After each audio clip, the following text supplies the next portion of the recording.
Hello, இந்த தடத்தில் உள்ள இணைப்புகள் எல்லாம் தற்போது உபயோகத்தில் உள்ளது. எரும மாடே, நீயே போனை போட்டுட்டு உபயோகத்தில் உள்ளதுன்னு வேற சொல்றியடா. டேய், அடிக்கடி போன்ல கேக்குற வார்த்தையை அவசரத்துல சொல்லி தொலைஞ்சிட்டா. வா, ஒரு முடிவு எடுத்துக்கிறோம். பதறுது, வா. ஏண்டா ஆதித்யா அங்கிட்டு போகாம அங்கனுக்குள்ளேயே இருக்க போறேன். ஒண்ணு செய், இந்த வாட்டி நீ பேசாத, நான் பேசுறேன். ஏன் யோகா எப்படி இருக்கு பாப்பா. சார் சார், ஒரு நிமிஷம் ஒரு நிமிஷம் ஒரு நிமிஷம் ஒரு நிமிஷம் பாப்பா. ஆமா,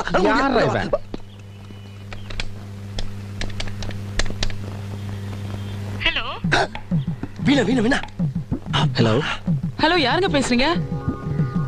வேலைக்காரி பேசுறடா. வேலைக்காரியா? சரி, பேச்சு பேச்சு பேச்சு பேச்சு, ஏதாச்சும் பேச்சு. ஹலோ, ஆதித்யா இருக்காரா? அவங்க இல்லைங்களே, வெளியில போயிருக்காங்க.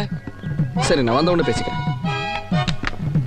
அம்மா, சரி விடுறா. போ போ போ போ போ, பேசிக்கணும். போ போ.